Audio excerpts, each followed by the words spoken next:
That's it. All right. Very good afternoon to everyone. Welcome to Droidcon Bangkok. It's my honor to be here to share some of my experience in designing. My name is Ling. I'm from Malaysia. So if you were in my talk yesterday, workshop, I hope that you actually enjoyed it. What I actually do is actually showing what are the tools that designers use when we're designing apps. And developer knows, the developers in the house is already knowing it, so that's good. So today, what I'm going to show you or share with you is just a little bit of my little journey when I was designing Fabulous. I will let you know what is Fabulous all about. One thing that why I'm here to share some of the things, because when we start, trying to do a startup, there's a lot of things that you are not expecting. There's a lot of challenges, and here I'm just trying to share something that we have learned along the way. What kind of decision that we take, what kind of things that work for us. So if you face the same problem, maybe you can use it as a reference. So let's start with the presentation. Again, I'm Ling. So let me share with you what is Fabulous is all about. So Fabulous is a companion. So before we move on to what is it all about, what kind of companion is that, let's just look at this quote here. Okay, so just use a few seconds to look into the quote. You came me alive through colon cancer. I truly love you. So there's some powerful message in this short message. And this is actually from a real user of Fabulous. And when we receive this message, we are really touched. We are really stoked by the things that we do. So we want to go further. So what is Fabulous? Fabulous is a habit-forming companion. We are using scientific approach, so we use proven scientific approach, and also self-coaching. So we don't use it. We don't put this as a tool. Like sometimes you will talk about habit forming. You talk about a tool that you need to check in every day. No, that's not something that we want to do. We want to try to put human in this companion app that you feel like a friend that actually helping you out, forming some good habit in your life. Things as simple as drinking water in the morning, or go exercise in the morning, or meditate when you have 5-10 minutes. Things like that. We give you recommendation. We remind you doing that. And at the same time, we want you to actually self-coach yourself. Like you actually know that what are the things that you need to do at what time. So we aim to use that approach to make healthy life routine to stick in your life. And that's very important, because healthy habits should be always be done throughout your whole life, instead of just doing for just a moment. So that's Fabulous. And working researchers in Duke University, we found the 3 pillars of what is the most basic unit in helping people to form habits, which is motivation, reminder, and stickiness. So that's the most 3 basic unit in forming habits. Motivation, of course, you want people to actually motivate it, to know why they need to do that, or why they have to do that. Reminder, we want them to actually reminded to do that, but not nagging, not in a way of nagging it to do that particular habit. And stickiness, of course. When you try to do things in a routine way, you probably notice in your whole life as well, like some of the things, if you do it routinely, you actually stick in your life. And if you're not doing that, you feel uncomfortable sometimes. So that's a very powerful basic unit that actually form habits. So Fabulous, what we have achieved, we are a team of 3 actually initially, and now we are actually 7 people. But with the 3 team people and bootstrap, no funding at all, what we managed to achieve in Google Play Store is we are the top developers, we are the part of the editor's choice. We are also nominated in Google Play Awards last year in 2 categories. And I'm super happy to say that last year we were awarded a Material Design Award, which is an award that given by Google Design Team to highlight apps that actually have good practices and innovative solution by using material design. So you can see that we actually put in a lot of design details. We put in a lot of focus in design for Fabulous. Some of the states that I would love to share to everyone, we have 2 million total downloads right now, 100,000 daily active users, which is not absolutely high number, but we are really trying to push it forward in the near future. 8,000 daily new users growing every day. And again, this is an app or a companion app that we do by bootstrapping, no funding, no marketing. So we are pretty proud of what we actually achieved. And I think we did something right in certain parts of our journey. So this is why I'm here to share what we think that it's right to do when you're doing a startups. So what we have learned. I would like to break it down to 4 parts in the journey of startups. So we can look at from product, design, users, and of course the team. So let's start with the product. Okay. This is a question that I actually have a lot of people actually asking me, why Android? I mean, folks, you are here for Droidcon, definitely you're expecting things about Android, right? But we have a valid reason why we actually started Android, in Android, I mean. So, first of all, we actually analyzed the international market for Android devices. And unsurprisingly, it's actually have 88% of the international market and has a wide range of diversity, which is actually the group of people that actually we wanted to reach. Okay, I'm not saying that iOS user or iPhone user is not the target that we wanted, but with Android users, you have a huge range of people from the low end to the mid end to the high end, and all of this range of people are the people that we actually want to reach with Fabulous, because we believe that the app should work on any smart devices and help people live regardless of their device type. So huge market share, that's very important. Second thing is, of course, I believe so, because I'm a designer. He has a great design language. They worked really hard back in 2013, something like that. They released Material Design in 2014. So great design language in a way that it provides you a very consistent experience in different Android devices, and you can do things with without worrying that whether this will be understood by the users and stuff like that. So Google trying to change things by introducing Material Design. So very good support, very good design guidelines they're actually coming out with. Support library for developers, perfectly crafted. Sometimes it can be a little bit slow, but it actually do a very huge help for the developers to implement something that looks natively. Developer friendly, this is definitely one thing that we want to share, because in Android it has the advantage of, for example, we can access the Alarm API. If you ask an iOS developer, that's not something they can access to. So in iOS you have to do some workaround for Alarm error. But for Fabulous, Alarm is a very important component in the app. So for the reminder part. So Alarm API access in Android, super important. Reach notification, you can do things just by swiping, expanding up the reach notification. Very, very nice. And you can do things in that reach notification, showing pictures or showing statuses and stuff like that. And also things like Play Store.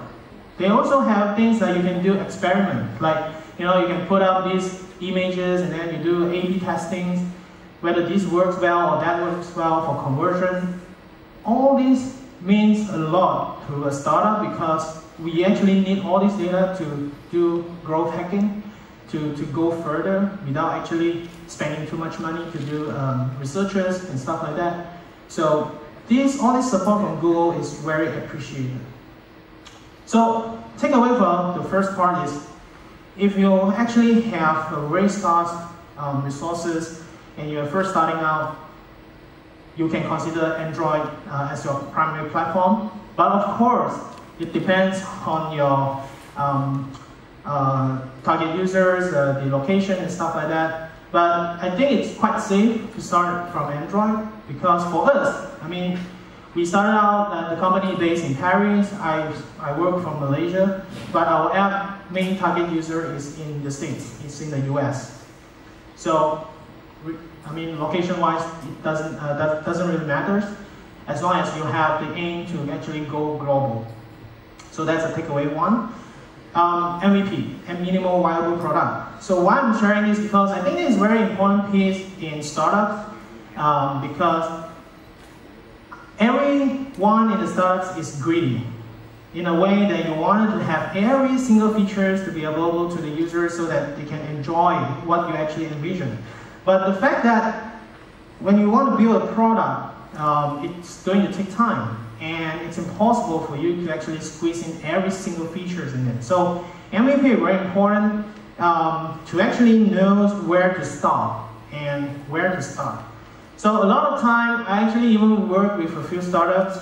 There's one startup that I actually have experience with. They work on a product for 1 year, but the product failed. And the main reason is that they have no clear goal of what they are doing. No preset goals for the MVP, and they're just building the product. And that's so wrong, because for MVP, I think, and also actually in Fabulous, we try to adapt this, where we actually look at a small set of functional part that can deliver core experience of your services or of your product. Then you have to have certain level of reliability, you have to have a certain level of usability, and a certain level of emotional design in it. Okay, you must have some certain design in it to ensure that it's well crafted. It's not something just come out without any thought. So a lot of time you will see people actually just aim for, oh, I will just come up with a functional one and then everyone will use it and then we will grow from there. That's not the case nowadays, unfortunately. Back then, maybe yes, but nowadays you must have something that the user will want to keep using. And of course, this is the very famous illustration shared by Spotify team, I think.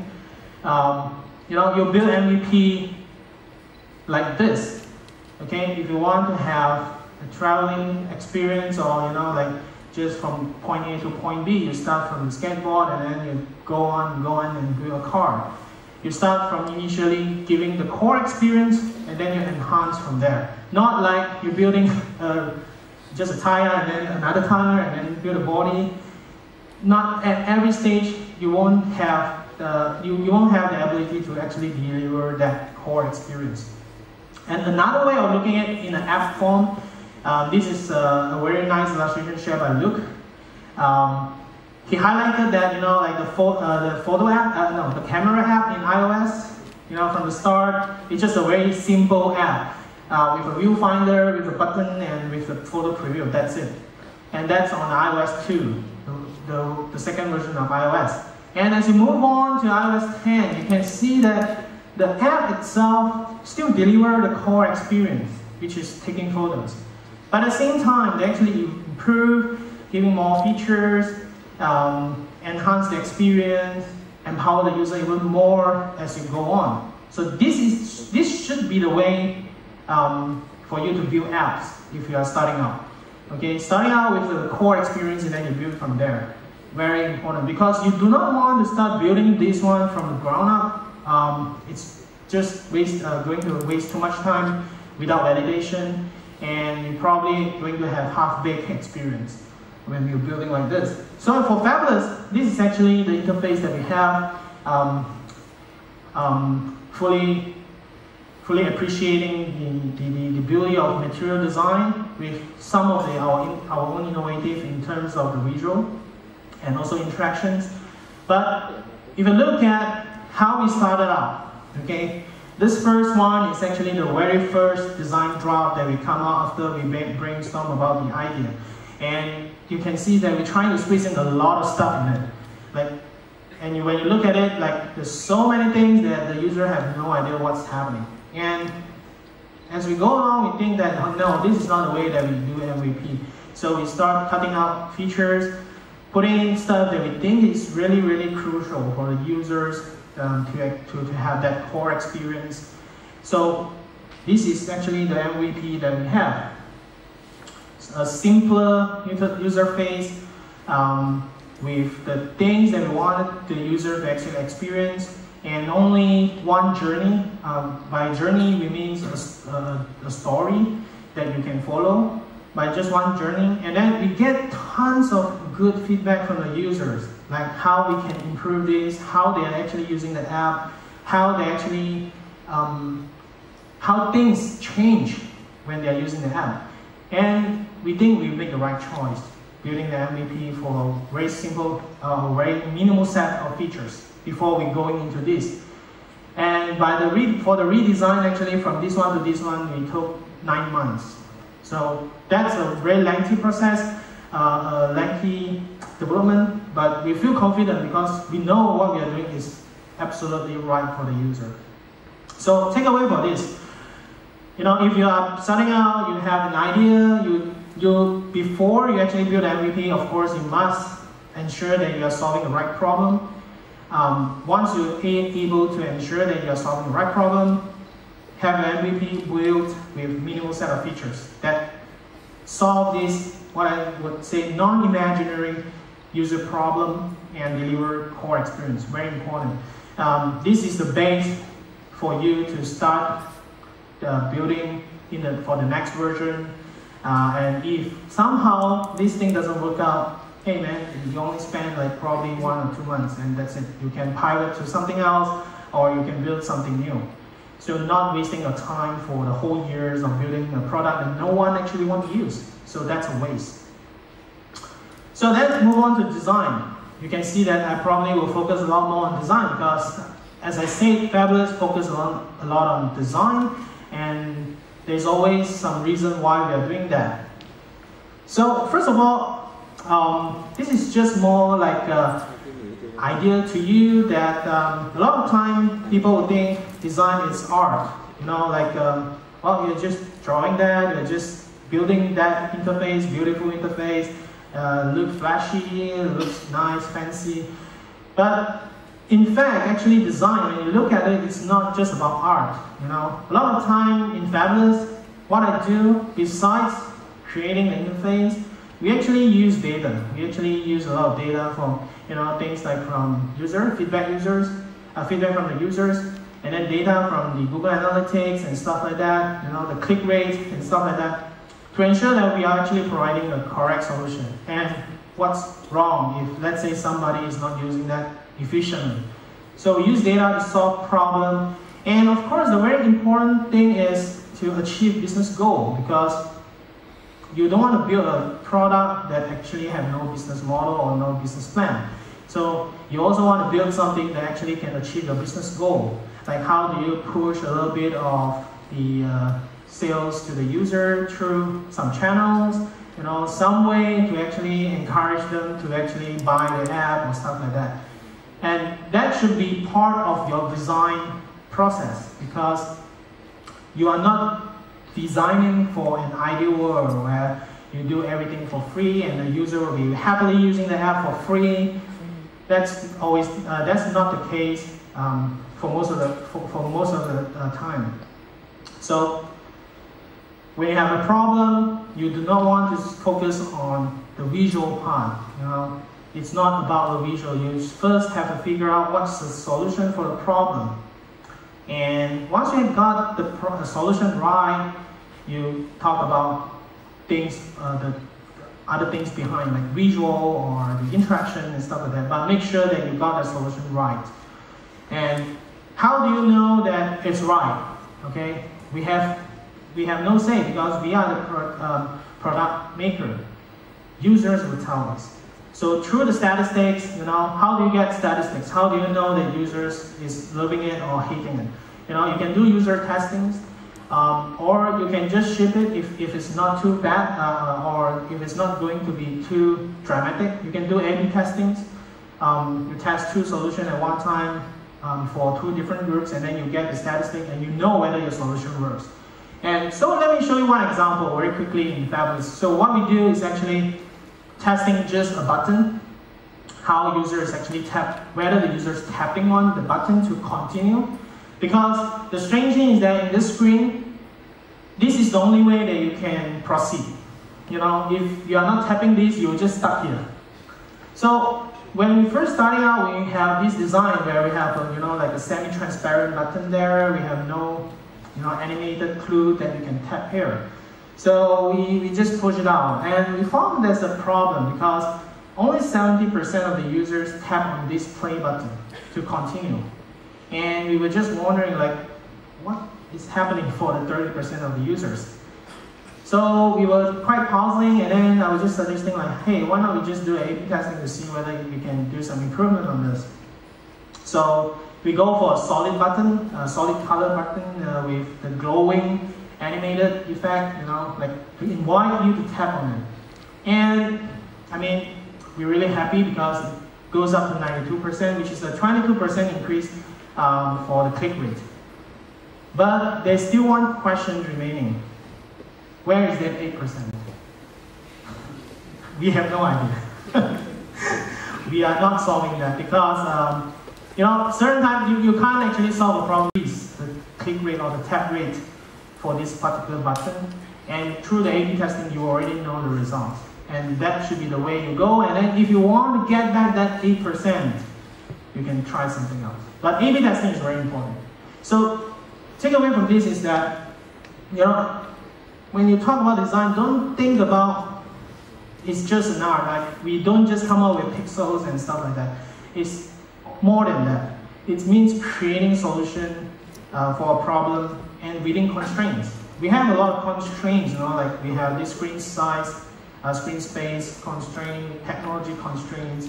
So a lot of time designing is not just about art. And we won't be able to do it like within 5 minutes. Okay, design is a long process, and if you want to come up with a good solution, it's gonna take time. And it's going to take time to validate whether the solution works or not. In Fabulous, if you notice, we use a lot of illustrations. If you have an Android phone, I would encourage you to just download to just play around it, and then if you don't like it, you can just uninstall it, no problem. But we use a lot of illustration. So probably it's actually inspired by material design that the team thinks that illustration works great for user delightfulness, and then also when they interact with the UI, with illustration, it works a lot better. So in Fabulous, we use a lot of illustration. So why? I mean, just give you a quick example. So let's say you have a calendar app, and this is a usual calendar app, right? You see an event, and then you have the date, time, location, and stuff like that. But you don't feel contextual because you don't feel that the app is smart enough. What if, let's say, in the same app, when you tap, when you write down what is the event about, and then it will show you the relevant illustration and stuff like that. It gives you a very good sense of immersiveness.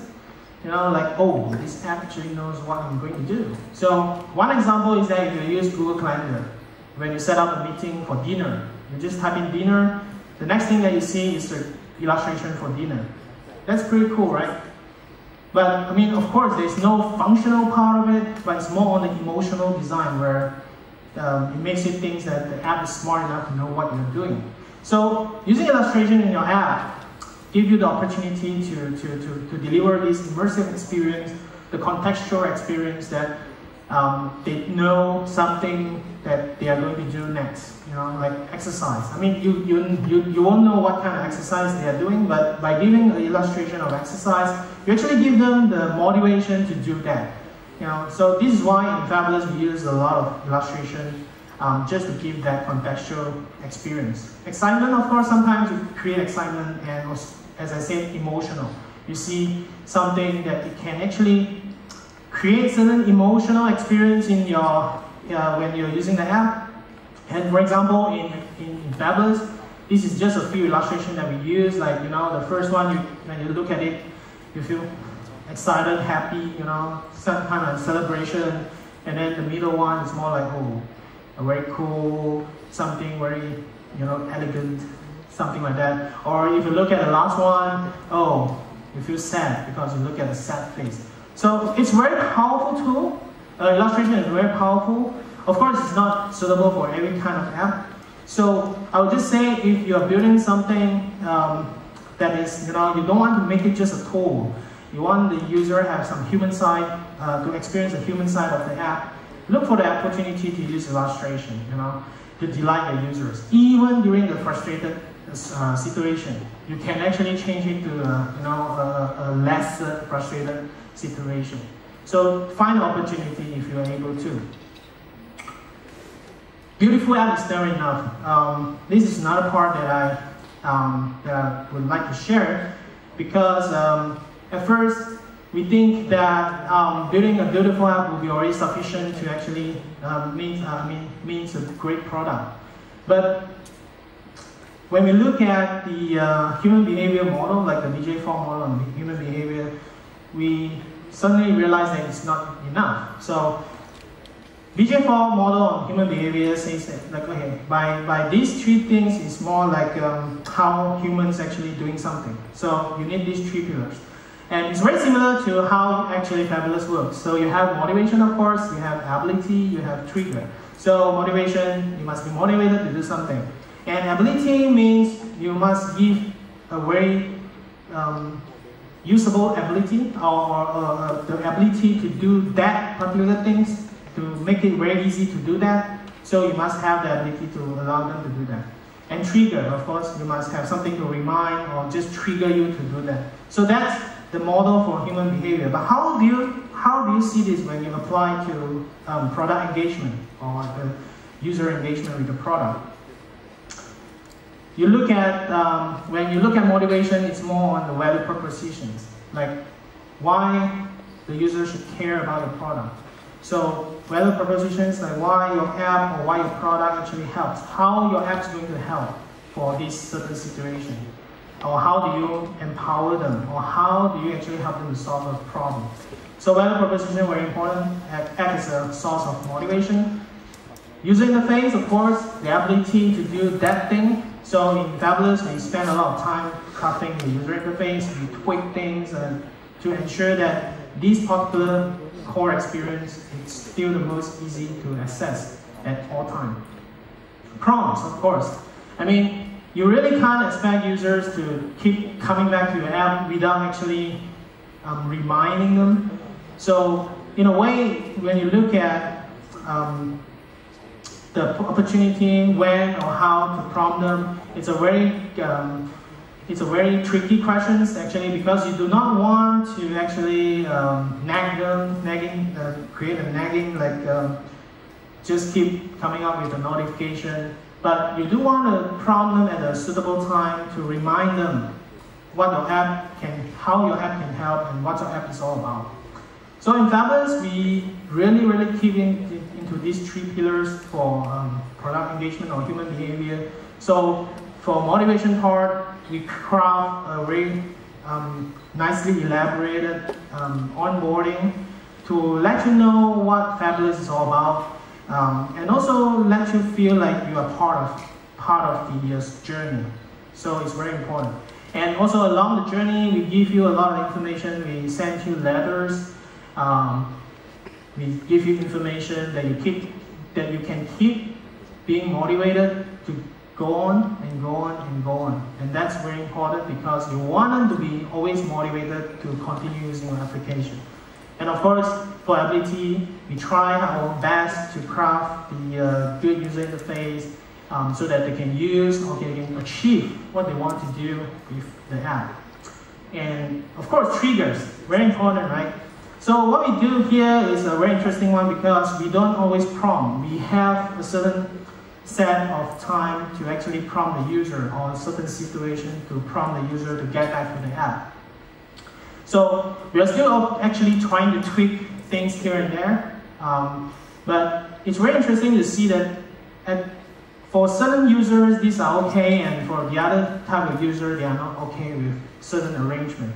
So it's a hard question, but it's a very interesting question because we do appreciate or do notice that prompt is very useful to get the users to come back to the app. So it's very, very useful, especially when you talk about habit forming. It's totally important because if you are not doing it, it means zero. It means they give up.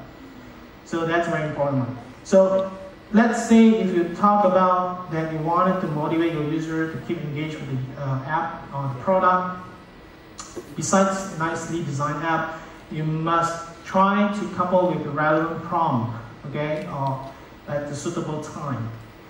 Like, for example, a success point during the journey, you prompt them, to do something more, or when they are not using for 7 days, prompt them again, like, hey, you're not using this, like, is there anything that we can solve for you? Things like that. It's just some prompt to get them back to the experience itself. And also clear communication of the benefit of a product. Because this is very important because a lot of time the users don't care, not because they do not want to use, because it's more like because they can't figure out what your app is all about or what your product can help. So take your time, like every opportunity that you can explain why your app can help. Through the Play Store, through your marketing, through even within the app. Try to prompt them like, we have this solution that maybe can help you to solve this problem, stuff like that. Very, very important because user cannot figure out everything by themselves. So we have to push things to them. And in terms of design, attention to details, of course, everyone talk about attention to details. But why? I mean, we have a data or statistic to show you why. Very, very small pieces in Play Store, but I think it's very, very nice for me to actually explain why design matters. So in Play Store, this is actually captured from our Play Store's reviews. So you can see that in the ratings and the comment, the benchmark, design plays at the very first in the list. And you can see that how it's actually have the effect on the rating. So it means that a lot of comments talk about design for the app. And I mean, for me, as a designer of the app, I feel really happy about it. But we also know that how design actually can affect the rating and then affect how the user actually perceive about the app.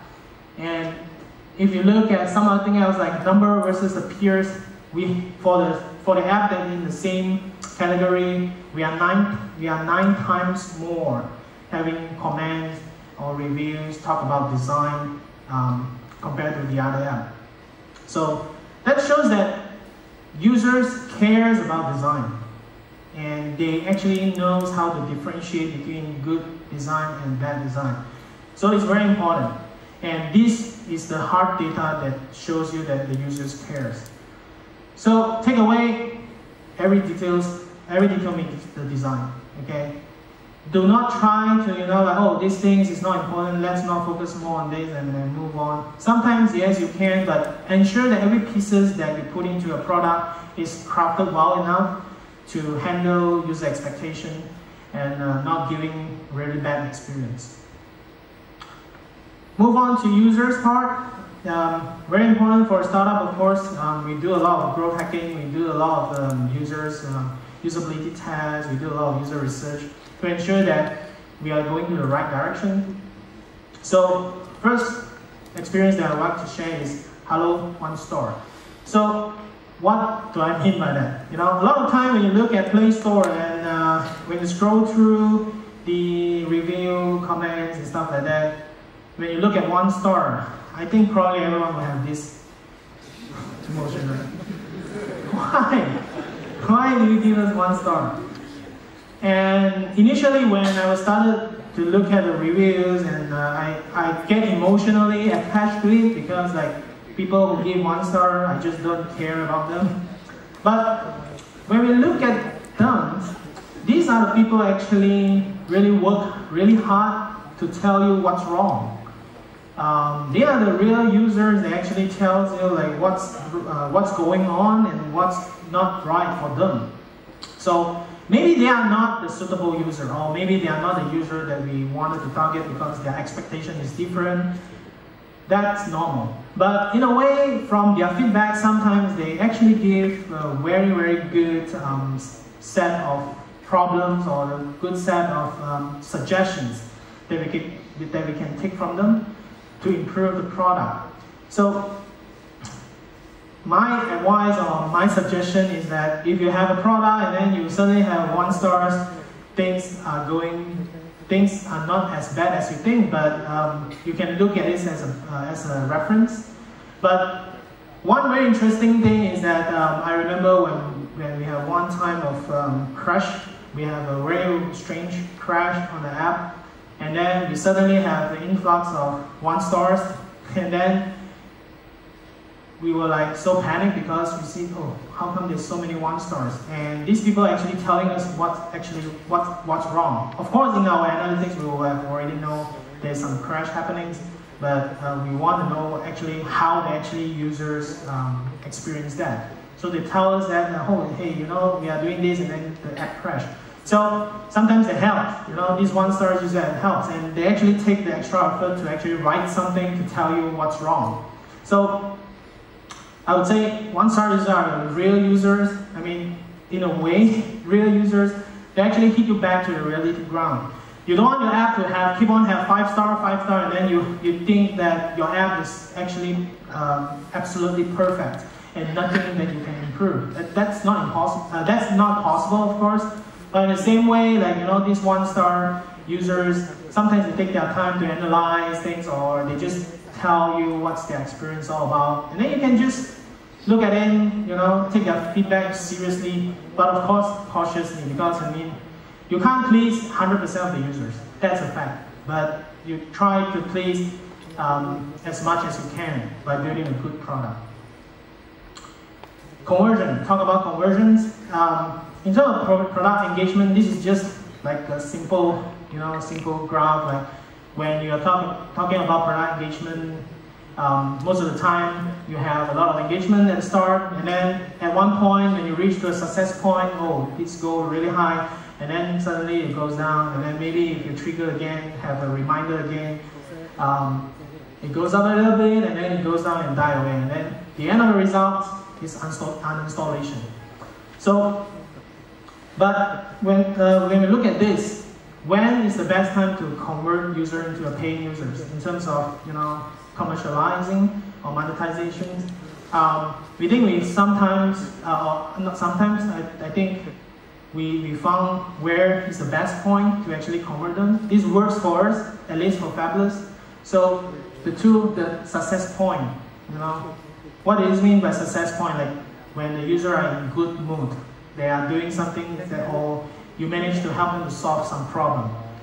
Okay, that's a success point. Or, you know, in Fabulous context, they manage to execute a habit or execute a whole journey, and then at the success point, we try to prompt something to convert them into a paying users. Like, hey, you want more? You want more? You know, you can do this, and then we will give you more. So it works out quite well for us. And this is why I would suggest when you build a product, try to look through this whole journey, product engagement journey, and identify where is the success point. Okay, where is the success point from the users, and take advantage to convert them. As I said, you know, when you want to build a product, you definitely don't want to just build a product that has no business model. Okay, at first, of course, definitely you want to deliver that core experience, but get back to the reality ground that you still need to make business, you still need to have the team sustainable throughout the development phase. You need something to feed. So that's the way that you try to optimize that conversion. So identify the success point. Know your users, okay? A lot of time, people or the startups actually building things without actually knowing who are their target users. Okay, yesterday I think everyone was in the talk about the building the app for the blind or for the low vision. I really love that talk because it's about inclusive design, and they actually know their target users. When you know your users, building product becomes so much easier. Easy in a way that you know you are not going to the wrong direction. You are building the product for this particular set of users. And that's very important, because if you have no idea, like, oh, I'm just going to build this and then someone will going to use it, who? Because you're going to build a product for someone and you must figure out who is that someone. And that's very important, because otherwise you will not be able to figure out whether the product that you build is able to solve the problem. So once you have the idea which is the group that you're actually building the product, of course you try to talk to them. Okay? You try to understand them, what is the problem it's all about, and you're trying to provide solution. And of course, you must make clear of the journey map, or the user journey map throughout the whole journey, like how they actually can use the app from the start to the end. Very important, because without knowing all this, whatever effort that you put into building a product, it will go into a waste, because no one actually going to use it. Or your imaginary problem actually is not a problem. And your targeted users, so-called targeted users, are not knowing that these things can help, or actually they tried out and not working, so no one actually trying to use it. And you don't want to waste your time like that. You really want to build something that is actually meant for someone, meant for some users that you know is going to help them. So I would like to use this quote from Google. So Google actually have this, this is their vision or their quote: focus on the users and all else will follow. And in Fabulous, we strongly believe this, and this is why this one small story is about behind Fabulous is, at first the app is in for users with ADHD, attention deficiency, patients or people actually. So we started from that, and when we started out, these people actually gave us good feedback that this app helps. But when we push it to the public, we found that there's a lot more users actually need this, and they don't have ADHD.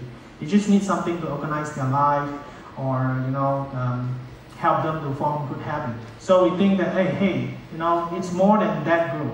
But starting out with a specific or niche group helps, because we are managed to focus all the resources or all the details to cater for just one group, and then we know that this does not only just help this, and can help more, a higher range of users. So that's where Fabulous right now, where we started to go to everyone instead of just ADHD. So focus on the users and all else will follow, and that's stay true for Fabulous. Speak the language. This is actually very important as well, because when we first started out, we started out in English, and we thought that it's going to be that's the way to go, because the English is like a language that spoke everywhere. But when we started out, it surprised us, because more than 50% of the reviews or the comments says that, hey, please do this in my language. Please do this in my language. And I'm not kidding, it's more than 50% of the reviews. But of course, if you play around with Fabulous, there's tons of content in it. And it's not just like translating the languages for the UI, but it's more like the content itself, and it's like you can spend weeks or months to just translate everything to the other language. So, but we still do it anyway, because we really appreciate the feedback from the users, and we want them to actually use the app. So we managed to translate the app into 5 languages right now, but we are planning for more languages, so that everyone will be able to use the app in their native language, use it comfortably, and also with good core experience. So if you plan to go global, okay, be prepared for that. People will ask for the language translation, become a multi-language app, This is very important because they really want to use in their own native language to be comfortable, and also it makes them feel like the app designed for them. Because if it's in English, it might mean foreign language for them, and then they will not feel that engaged with the app. So please be prepared for that if you're going to expand globally. A/B testing. A lot of time in Fabulous, as I mentioned just now, we have a lot of testing like this because we don't have a sure way to say whether solution A will work or solution B will work. So we always, when we have doubt, like when I'm arguing with my co-founders and say, this will work, and then he will say, no, I don't think so. Okay, let's do A/B testing. That's simple. So when you just need to have two solutions that is trying to solve the same problem, identify the candidate for A/B testings, and if you have two solutions, two fruits here, and then whether these two fruits will be loved by the users, that's a good candidate for the A/B testings. But of course, you must have the goal straight, like you must have your goal set in a very proper way or very clear way to know that when the end result comes out, whether this is going to solve this problem. So, like as I said, this is one of the A/B testing that we did. And I would really love to use this result because this is actually, I would say, our first A/B testing, and it gives so much impact to me because I can't believe that by changing just the visual style, it helps so much in terms of the user engagement. And of course, if you look at Play Stores, they actually allows you to do some experiment by putting up videos, not putting up video, putting up different screenshots and stuff like that. So in here we will see that when we put up the videos in terms of app preview, and they actually give us a 90% confidence that if you put up a video, you will have a growth of from 1.7% to 12.9% of the install rate. So we already did some growth hacking by just testing between two variants, one video, one without video, and that's it. And it's so simple. So doing this, you can keep on doing growth hacking and get more users on board, and very useful. A/B testing. So always in the experimental mode and use data to decide which solution to keep. And the last 2 points, talk about the team. So how things work in Fabulous, we have teams go around the world. Actually, we have 7 people around the world. So I'm studying in Malaysia. Some people are in Paris. Some people are in Tunisia. Some people are in the US. So, but what I would just trying to tell is that remote definitely works. Okay, if you're trying to start to build something out, don't be afraid, like trying to get people from the outside.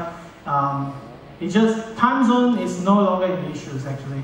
Like with the tools that you have, Slack, Trello, and all those stuff that helps you out for project management and planning, and with a proper planning, I would say, and also sufficient communication, remote definitely works. And this is the only model that we use right now in Fabulous. This is how we build out Fabulous. So I really, really recommend you to look into remote. Okay, if you don't have the team in Bangkok, for example, look at somewhere else. Like there's a lot of people out there who would love to actually work together with you for a good product. And the last point about design-driven culture. So I would like to share this illustration from Airbnb, shared by Alex, VP of Design. So here you can see that if you're trying to build a product and you have these 3 main pillars in the product development team, like the engineering, the product, and the design team, all growing together and all having a say in the product development. When you grow up, okay, things will become really stable and because you grow at the same time. But let's say you try to bring in design at a later stage.